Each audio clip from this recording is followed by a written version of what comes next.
welcome to Inspire Network. My name is Conrad, and today we are meeting a good friend, a person of the people, a service designer, and a passionate storyteller, Tarek Fami. And Tarek has been also working in various international organizations throughout his life. He has traveled the world, but still storytelling has been a part of his life. And he's here today to tell us how, what, and who is it for. So welcome, Tarek. Welcome, Conrad. Thank you so much for this nice introduction. And I also don't know if I traveled the world yet. So you still have to Only travel more. Yeah. Fantastic. So how about this storytelling? How and when did it come to you as an important element? I think it's just where I grew up. I grew up in Egypt, and I used, when I was young, to spend a lot of time by myself at my room and playing with this small little plastic soldiers, making stories up, and also midnight stories with my dad. I think storytelling is just embedded in my soul, and it also has a big part from my culture, religion-wise, because I come from a Muslim family. Hmm. So religion-wise, in Quran, there is so many stories, and like it's just how my brain started working, and I didn't plan it. Like when I grew up and I started service design, and I saw how important storytelling is, I started realizing that spending time in my room playing with this small plastic soldiers was actually an intensive storytelling course. I just didn't know about it. That's right. So you kind of do that now in adulthood, and you see that it helps kind of progress your passion or competence towards a more realistic professional life, so to say, because in Yeah, service design you use a lot of those toys. yeah, and like when you work in a job for like 20 years doing the same thing over and over, suddenly you become a pro, and That's right. like it becomes embedded in your soul that like you know what to do, when to do, and what has to be done, and where the problem is coming. Mhm. Growing up in my culture made storytelling like this in my mind. Yes. And how could you relate that storytelling and well-being of the people? You have shared a little bit about that before, that this is a very important element to the well-being. Well, storytelling is everywhere. The problem here that we do not recognize how important storytelling is. It's the movies we watch every day, it's the books we read, it's the narratives we tell to our friends or we hear from our friends. It's just everywhere. And Mhm. people, they don't really recognize how important it is what you say to yourself, what you watch, what you feed your Mhm. own brain really affects you in Mhm. your personal life, in your career, professionally. Like, like it's basically, they used to say this quote back in the old days, when you have like a rotten apple in the basket, Mhm. and then this rotten apple will ruin all the rest of the apples because it will go over. That's the same thing in your mind. Your mind is this basket. And if you have an idea that this idea is bad and you let this idea take over, it will ruin the rest, you Mhm. know? So we need to be very careful about what we say, what we do, what we like, the narratives we talk to our friends. Mhm. It's very important to know this. Yeah. And And for this, I'm sorry to cut you off. no problem. Also, for this, also, like social media is such a big part now in our life, and it's taking over. And a lot of people, they don't realize that when you're home sitting, watching your Instagram, going through, you see people like on yachts, bathing suits, very happy, sun is shining, and you're depressed home, especially during the pandemic, there was a lot of people that they were down because they had the chance to actually spend time with themselves, to Hmm. reevaluate the narrative that exists in their own mind. And watching this type of videos and Instagram stories brought them more down. Hmm. So I came up with an idea with a colleagues of mine to create a well-being. Uh, uh, I don't want to say it's a program; it's an online Hmm. episode Right. that reflects the people, and like all of us, there is a turning point that has moved you and shaped you to reach who you are now. That's right. You know, Yeah. and and taking this turning point and making it the highlight of the story Hmm. with a very simple, easy visuals, easy for the eye to see, and easy and words that's easy to hear. Maybe someone in the world out there would just Hmm. relate to this story That's right. and be like, actually, this person is feeling the same feelings that I felt, Hmm. so I can relate. And once you relate to a story, my friend, it shapes you. Yes, and it becomes real. And Yeah, and it's very true that for me also, when I go to Instagram or to a nice magazine and see all these very good looking people, I start to look at myself and I feel like, what am I losing? Should I do something more to be like? So how could you impose a story? This is maybe a little bit of a challenging question, but how could you impose a story that in your episodes, for example, that you're developing now, that could really ease the thinking of these people and feel inspired in a way that I am great on myself and I can be me no matter what, and I can try the best I can with what I have at hand. so before going into this, I will just tell you the mechanism of the human brain. That's Okay. right. Let's say that we are getting to know each other first. Hmm. If I want to know you more, I will start telling you stories about myself, That's right. stories that's important to me, Hmm. experience that have shaped me, That's right. uh, stories from college years, my family's first loves, first disappointment. Hmm. This is the stuff that, like every thought that you share, Right. uh, moves an emotion. So Hmm. that's why it becomes important to you. And if I That's right. want you in my life, I start sharing important stuff to you. Hmm. So in order to, so it's just something mechanical in our human nature. We Yeah. do without even thinking about it. I want Conrad to be my dear friend. I will tell Hmm. him a very dear story Hmm. that moves so much emotions in me, That's right. right? Yes. So I took this and then I start thinking of like, okay, so what if people are actually so vulnerable Hmm. and they will share their stories? Everyone sees the successful people in successful business meetings wearing Hmm. up suits, speaking with a very nice smile, and making a very beneficial deal. That's But right. they don't know what happened when this person was home alone, Hmm. sitting by himself, growing a very big beard, Yeah. drained in his own thoughts, Hmm.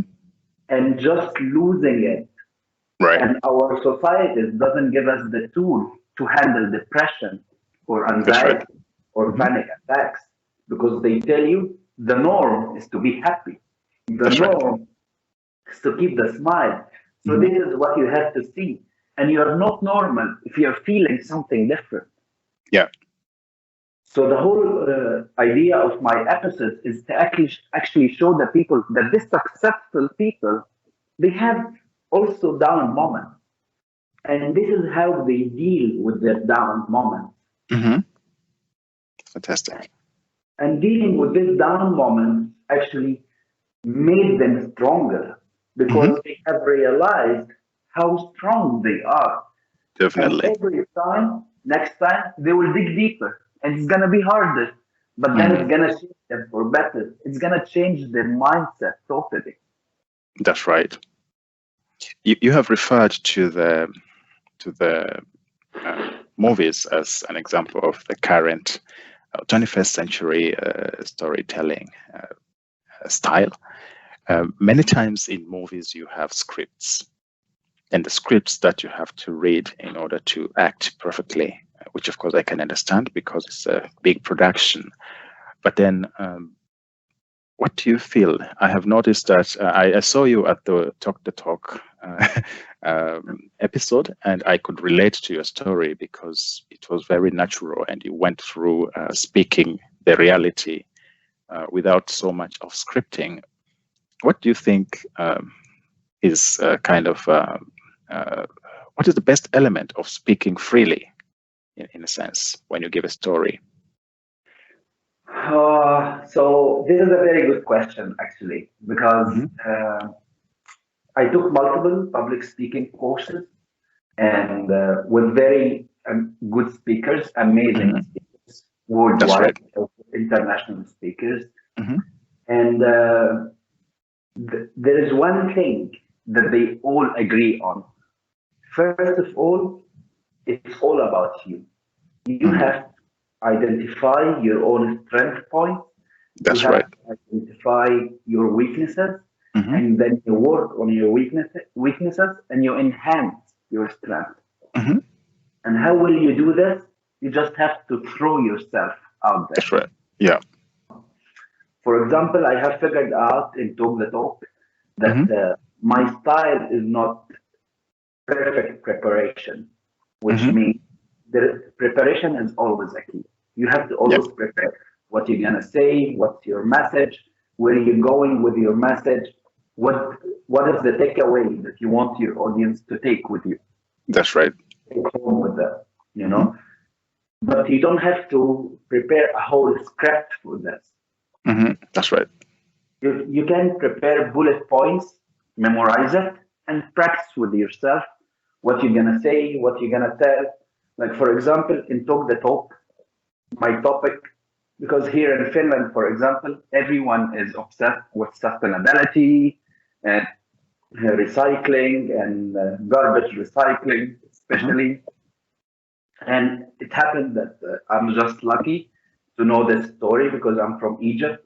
So there's this community that they call themselves Garbage City.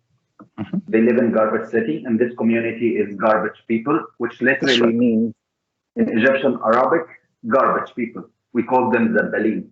It's garbage people. So that's their common name. It's like, we can go to Zabbaleen, which is we will go to garbage people. Yes.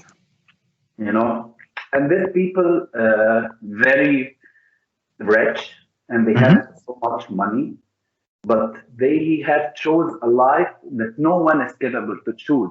And this life, that this 60,000 community will go around, collect garbage from 20 million inhabitants in Egypt, and then take this garbage and with their bare hand recycle it. Right. And with their bare hand, they recycle 90% of the collected garbage. I see. Wow. You know? So it's crazy when you think about it, that I will sit with my family and get the collection of the day, and then it starts like, oh, paper, oh, metal, the food. With your bare hand, of course, there is tetanus and hepatitis A, and this community is not functioning well when it comes to diseases. But at the same time, this is their lifestyle.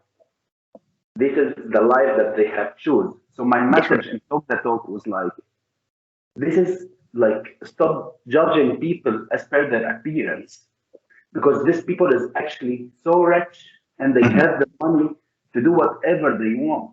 But they choose to keep doing this because this is what they believe that it's their purpose in life. And their purpose in life came from a religious story. And because it happened that this area that they live at, there was a miracle, and this miracle intended moving a whole mountain, which is the mountain that they live at the bottom of it now. And when they heard the story, it gave them a purpose that they want to do more. And since then, they're very religious people, community of 60,000 living under this mountain, Hmm. doing only this as a purpose in life. Wow, It's that's crazy. fantastic. Yeah, so it really comes from them, and this is what they feel is important. I Yeah, hope. Yeah, please just go. they just figured out after time that this is what we really want to do, Hmm. and this is where we will keep going. We will go collect garbage. We will put garbage on the side, and then we export the garbage to countries that they want recycled garbage, and then we get foreign currency to ourselves, and that's their life. Hmm. They live in garbage city, but they are just rich. And happy. Piles of trash everywhere, Conrad. It's not a joke. But that's their purpose that they chose, you know. What's Mm, their own purpose in life? that's right. Wow. I hope I can get to interview one Zebelin one day. We have to work hard to get that. Yes. So, what and where can people get to see and hear about you, and of course your future episode plannings? We're working now with a company called So Story Hmm. uh, on the well-being episodes. Hmm. And we'll also, I'm trying to get collaboration with Inspire as well. Hmm. Uh, Fantastic. and at the same time, I think there's, for now, there's Copitan the Joyous. It's my Yes. Instagram account. Yes.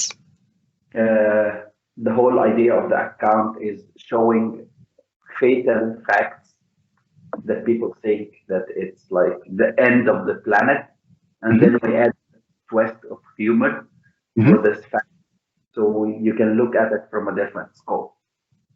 Fantastic. So Great. it's called Done the Joyce on Instagram. Tom the Joyous. Yes, as we can share in the links below, so people can also be able to see and figure out how to follow you as well.